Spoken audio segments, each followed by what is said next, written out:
ওকে একটু যাও, একটু সন্দেশ দিয়ে এসো, একটু সন্দেশ দাও বাবা। পাগল হয়ে গেছে।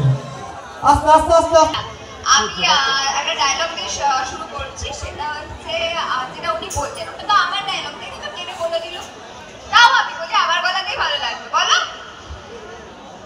আপনি রিকি দিদিকে রেখে গেলে, রিকি দিদি হচ্ছে তোমরা জানো না ছেলেরা, তাই বলে দিচ্ছি, রিকি হচ্ছে আমার রিকি দিদি, সরি রিকি দিদি দেখলে তো এমনিতে অফ স্ক্রিন আমাদের বন্ডিং খুব ভালো।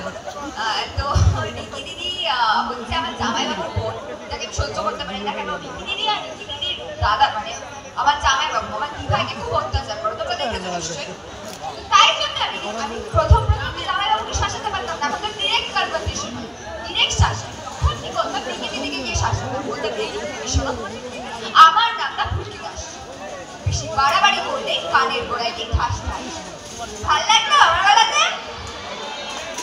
আর একটা খুব মজাদার ডায়লগ আছে যেটা আমি খুব ভালোবাসি, সেটা হচ্ছে আমাদের একটা টেকনিক্যাল সিকোয়েন্স হয়েছে।